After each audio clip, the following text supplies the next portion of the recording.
आगे बढ़ते हैं, बात करते हैं तेज रफ्तार खबरों की। प्रधानमंत्री नरेंद्र मोदी ने जापान के प्रधानमंत्री चुने जाने पर साने तकाइची को बधाई दी है। ट्वीट कर कहा है कि आपके साथ मिलकर काम करने के लिए मैं उत्सुक हूं।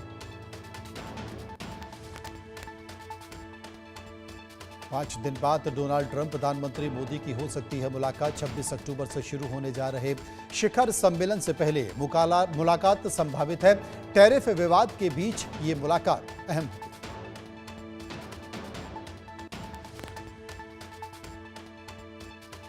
प्रधानमंत्री मोदी ने देशवासियों के नाम एक पत्र लिखा है। लोगों से स्वदेशी अपनाने की अपील की है। लेटर में ऑपरेशन सिंदूर का भी जिक्र किया है। बोले कि हमने अन्याय का बदला लिया। दिल्ली में रक्षा मंत्री राजनाथ सिंह ने पुलिस स्मृति दिवस पर राष्ट्रीय पुलिस स्मारक पर शहीदों को श्रद्धांजलि अर्पित की है। शहीद पुलिसकर्मियों के बलिदान को याद भी किया।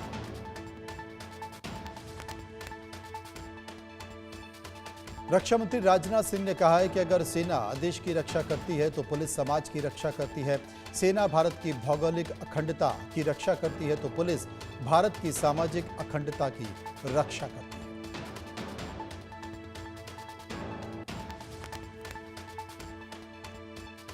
प्रधानमंत्री नरेंद्र मोदी ने ट्वीट कर शहीद पुलिसकर्मियों को श्रद्धांजलि दी है। कहा है कि कर्तव्य पालन में उनके सर्वोच्च बलिदान को हम याद करते हैं। संकट और जरूरत के समय में उनकी बहादुरी और प्रतिबद्धता सराहनीय है।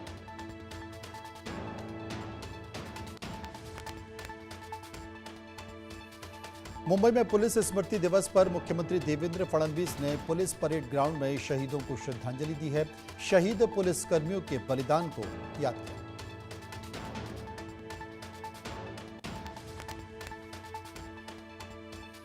पुणे में पुलिस अनुसंधान केंद्र के पुलिस स्मारक पर पुलिस स्मृति दिवस कार्यक्रम का आयोजन किया गया। डिप्टी सीएम अजीत पवार ने पुलिस शहीदों को श्रद्धांजलि अर्पित की।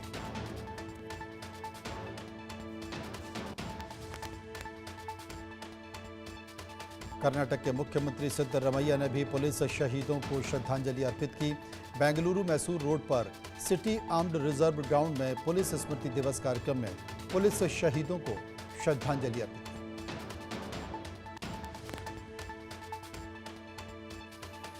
सूरत में सशस्त्र पुलिस रिजर्व परेड ग्राउंड में शहीदों को श्रद्धांजलि। डिप्टी सीएम हर्ष संघवी ने श्रद्धांजलि अर्पित की।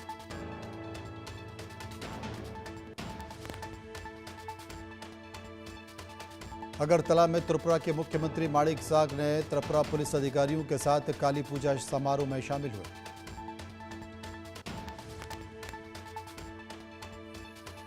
उत्तराखंड के मुख्यमंत्री पुष्कर सिंह धामी ने जवानों को श्रद्धांजलि अर्पित की। पुलिस स्मृति दिवस के अवसर पर पुलिस लाइन देहरादून में कार्यक्रम आयोजित हुआ।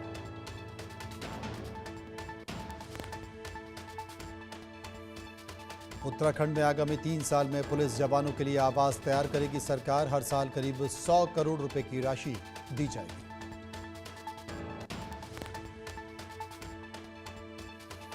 छत्तीसगढ़ में मुख्यमंत्री विष्णुदेव साय ने अमर शहीदों को पुष्पांजलि अर्पित की। उन्होंने कहा कि छत्तीसगढ़ के विकास में नक्सलवाद एक बाधा थी, जिसके खिलाफ हमारे जवान मुस्तैदी से लड़ रहे हैं।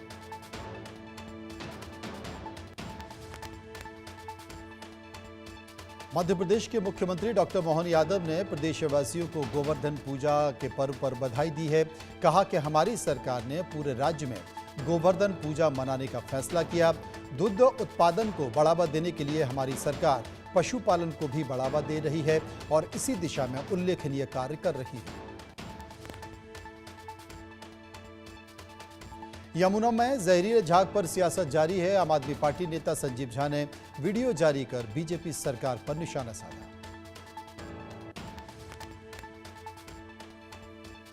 संजीव झा ने कहा कि रेखा गुप्ता यहां आए और बड़ी बड़ी बातें की। क्या मुख्यमंत्री रेखा गुप्ता खुद इस पानी को पी सकती हैं?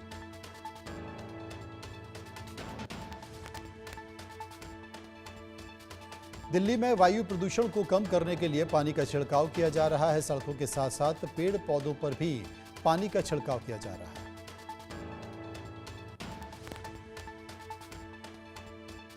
दिवाली के बाद दिल्ली गैस चैम्बर में तब्दीली देखी गई है। कई इलाकों में वायु गुणवत्ता सूचकांक 400 रुपए के पार दर्ज किया गया है। खराब, बेहद खराब श्रेणी में है प्रदूषण का स्तर। जवाहरलाल नेहरू स्टेडियम में आसपास वायु गुणवत्ता सूचकांक 314 दर्ज किया गया। धुंध भरी सुबह से लोगों को खासी परेशानियां हो रही हैं।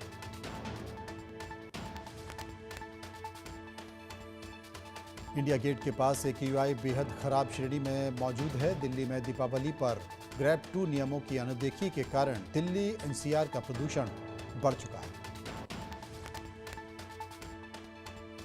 दिल्ली के सरोजनी नगर के पास वायु गुणवत्ता सूचकांक 330 दर्ज किया गया है। RK पुरम के पास भी बेहद खराब श्रेणी का AQI है।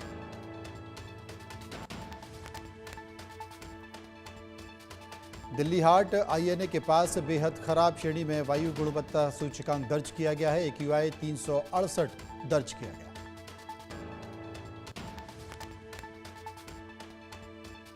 बढ़ते प्रदूषण के कारण दिल्ली में ग्रेड 2 के नियम लागू हैं। अक्षरधाम मंदिरों के आसपास AQI 411 दर्ज किया गया, जो कि गंभीर श्रेणी का माना जाता है।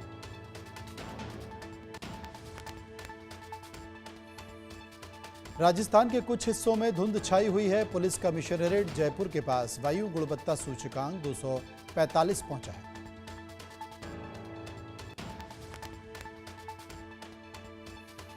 मुंबई और दादर क्षेत्र में धुंध की एक पतली परत देखी गई है।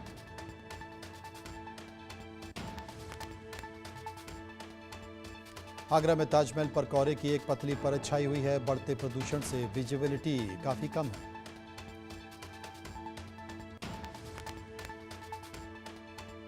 हरियाणा के पलवल में AQI 280 दर्ज हुआ है। जिला प्रशासन की चेतावनी के बाद किसानों के खेत में पराली जला रहे हैं। दिवाली पर भी जमकर अवैध पटाखे छोड़े गए। मध्य प्रदेश की राजधानी भोपाल में AQI का स्तर 300 पार है। भोपाल कलेक्ट्रेट परिसर में 335, TT नगर में 307 के स्तर पर AQI दर्ज हुआ है। बिहार के मुख्यमंत्री नीतीश कुमार के प्रचार अभियान की शुरुआत हो चुकी है। मुजफ्फरपुर में मुख्यमंत्री नीतीश कुमार हुंकार भरेंगे। 2 बड़ी चुनावी सभाओं को भी संबोधित करेंगे। अमेरिकी राष्ट्रपति डोनाल्ड ट्रंप ने हमास को बड़ी चेतावनी दी है। उन्हें अच्छा होना होगा। अगर वे अच्छे नहीं रहे तो फिर उन्हें मिटा दिया जाएगा।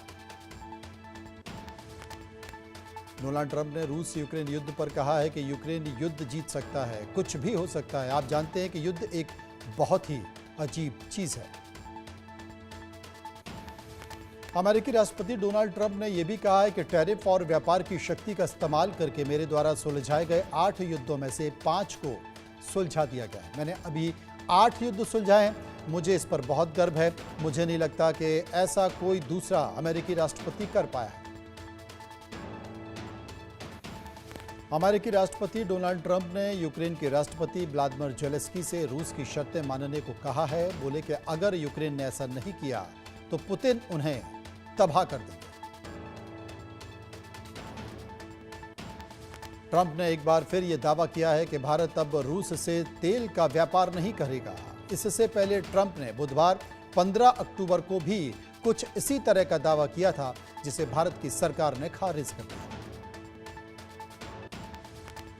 पाकिस्तान अधिकृत बलूचिस्तान के कैच में एक वाहन को उड़ा दिया गया है। हमले में 8 पाकिस्तानी सैनिकों की मौत हो चुकी है। फ्रंटियर कोर के जवानों को बलूच लड़ाकों ने निशाना बना दिया। फ्रांस के म्यूजियम से नेपोलियन की 9 कीमती गहने चोरी हो चुके हैं। कटर से खिड़की काटकर चोर अंदर घुस गए। 4 मिनट में इस वारदात को अंजाम दे दिया।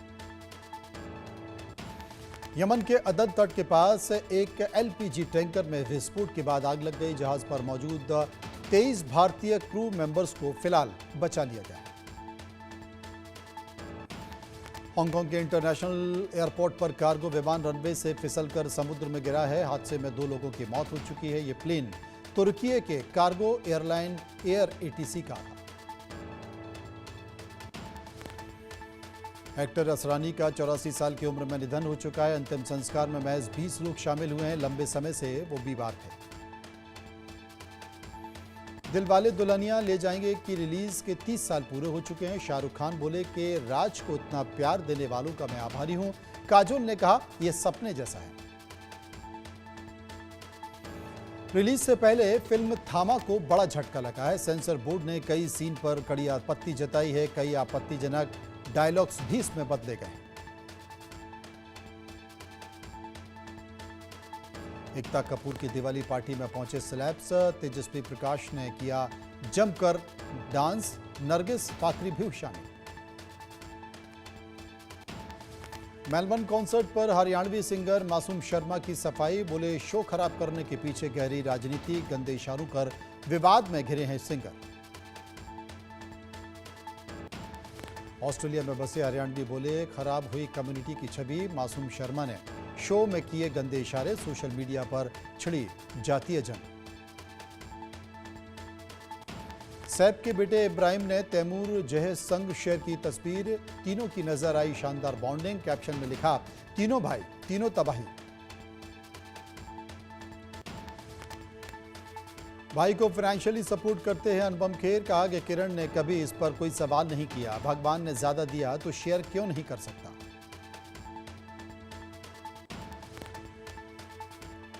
एक्ट्रेस हुमा कुरैशी फिल्म थामा की स्क्रीनिंग में पहुंची। सगाई की अफवाहों के बीच उनके साथ एक्टर और एक्टिंग कोच रचित सिंह भी नजर आए। दोनों ने मुस्कुराते हुए पोज दिए।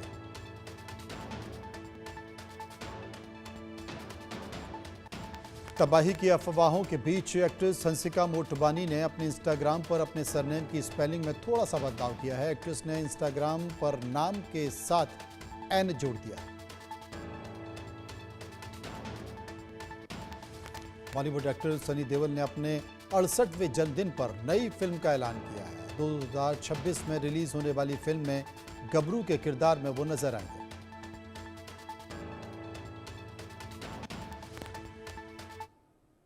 तो फिलहाल रुकेंगे कुछ पलों के लिए। वापस आएंगे तो बात होगी कुछ और खबरों की। नमस्कार।